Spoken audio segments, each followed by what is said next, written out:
자, 지금 전해드린 대로 수천억 원의 정산금 미지급 사태를 빚는 이 팀원과 위메프 법원에 기업 회생을 신청을 했습니다. 네, 관련 내용 최진영 변호사, 장현주 변호사와 함께 자세히 짚어보도록 하겠습니다. 안녕하세요. 안녕하세요. 네, 안녕하십니까. 글쎄 이제 일단 구영배 대표가 사과하면서 지분 사죄를 내놓겠다고 했는데 갑자기 그 법정 관리 신청했다. 이걸 어떻게 봐야 돼요? 그렇습니다. 시간 끌기 용이가 아닌가 이런 평가가 나오는 것 같은데요. 예. 왜냐하면은 그 파산과 회생이 있는데 네. 현실적으로 팀원과 그 위메프 같은 경우에는 돈이 나올 구석이 더 이상 있기가 어렵다는 평가가 크지 않습니까? 그렇다고 하면은 파산으로 가야 되는데 그럼에도 불구하고 지금 기업 회생을 신청했다는 것은 사실상 기업 회생되기 쉽지가 않음에도 불구하고 기업 회생으로 가서 사실상 변제를 늦추려고 하는 의도가 아닌가 이런 얘기가 있는 것 아니겠습니까? 실제로 지금 그 회생법원 같은 경우에는 계속 기업 가치와 청산 가치 두 개를 비교를 해서 어떻게 보면 앞으로 영업을 계속하고 그것을 통해서 기업이 살아날 수 있다라고 평가할 경우에는 회생을 해주지만 그렇지 않다라고 할 경우에는 사실상 파산을 해서 빠른 시간 내에 어떤 경제적 충격을 줄이는 것이 필요한데 그럼에도 불구하고 지금으로서는 어쨌든 회생 신청할 경우에는 이게 그 포괄적 금지 명령 한마디로 돈을 쑥쑥 빼가는 것을 못하게 하기 위해서 이 시간 끌기용으로 어떻게 보면은 이와 같은 일을 했는 것이 아닌가 그런 비판이 지금 크게 일고 있는 상황인 것 같습니다. 그렇군요. 네, 법원의 판단을 지켜봐야 할 것 같은데 만약에 법원이 기업 회생을 결정하게 되면 판매자들이 거래 대금 돌려받는 거 사실상 불가능한 거 아닌가요? 그럴 가능성이 솔직히 높아집니다. 네. 왜냐하면 법원에서는 물론 이제 그 회생 신청서를 보고 검토를 한 후에 개시 결정을 할지 여부를 결정하게 되는데요. 만약에 기업 회생 절차가 시작된다라고 한다면 모든 채무 상환이 일시적으로 중단이 됩니다. 그럼 그 얘기는 판매자들에 대한 정상금도 지급되는 것이 중단된다라고 볼 수밖에 없는 것인데요. 만약에 그렇지만 회생 절차가 받아들여지지 않게 된다라고 한다면 파산 절차로 갈 가능성도 남아 있지만 그럴 경우에는 뭐 사옥이라든지 자산을 팔아서 이제 빚을 갚는 구조가 되는 것인데 사실 그럴 때는 담보 채권자들이 우선하게 되는 또 그런 영향도 있고 그리고 팀원과 위메프가 2022년, 2023년 기준으로 해서 지금 부채 자체가 수천억에 달하거든요.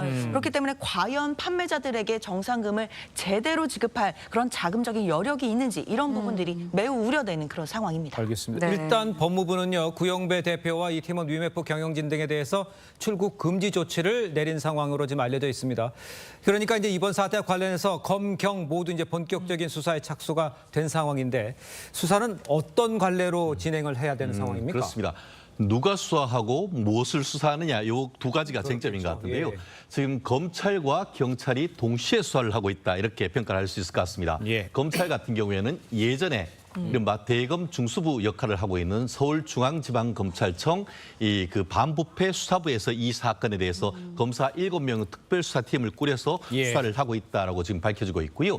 그리고 지금 그 이 티맵 사건의 피해자라고 할 수 있는 소비자와 또 중간에 있는 그 상인들 같은 경우에는 본인들이 사기 피해를 입었다라고 해서 사기 고소장과 함께 이게 그 본인들이 어떤 결제 대금을 다른 M&A 하는데 유용하는 것이 아닌가와 관련해 가지고 배임 횡령죄의 고발장 이 두 개를 지금 접수를 해서 그 위메프 건물 뭐 직선거리로 한 500m도 되지 않는 서울 강남 경찰서에서도 이 경찰이 수사를 하고 있습니다. 아마 지금 현재 보도를 보면은 이 출국 금지를 했던 곳은 이 강남 경찰서에서 이 그 출국 금지 신청을 했고 법무부에서 출국 금지를 했다고 하는데 말씀드린 것처럼 검경이 합동해서 하나의 수사팀을 만들어서 이 검찰의 큰 사건에 수사하는 역량과 또 경찰의 수사 역량을 같이 그 어떻게 보면 합해가지고 이 사안을 해결하면 어떤가 하는 그런 생각도 있는데요. 어쨌든 신속하게 해서 확실한 어떤 엄벌에 처하는 부분도 필요한 것이 아닌가 생각합니다. 알겠습니다. 네, 알겠습니다. 다음 이야기도 좀 해보도록 하겠습니다.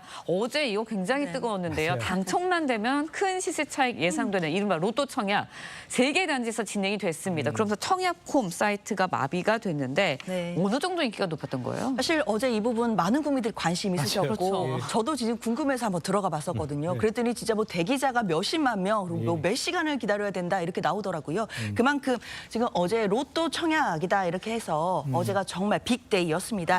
특히 서초구에 레미아 원펜타스 특별 공급이 있었거든요.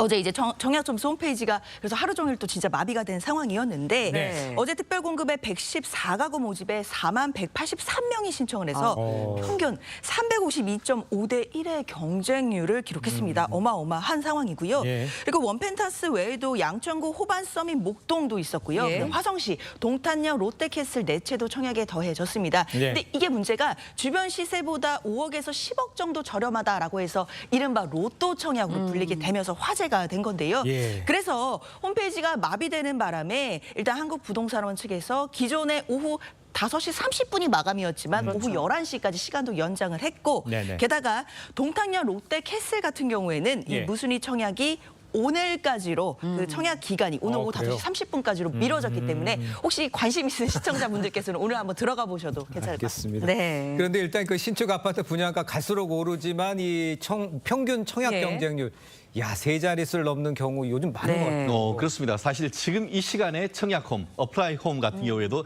제가 하니까 네. 27,700명이 기다리고 있고 제 뒤에 한 수십 명이 기다리고 있는 것 같은데요. 네. 결국 지금 오늘이 가장 싸다. 예. 한마디로 네. 공급은 줄어들고 분양가는 올라가다 보니까 맞아요. 최대한 지금 빠른 시간 내에 분양받거나 예. 매매를 하려고 하다 보니까 이런 일이 벌어지고 있는 것 같은데 네. 정부의 부동산 공급 대책 빨리 서둘러야 될 것 같습니다. 알겠습니다. 자, 오늘 말씀은 여기까지 듣겠습니다. 고맙습니다. 고맙습니다.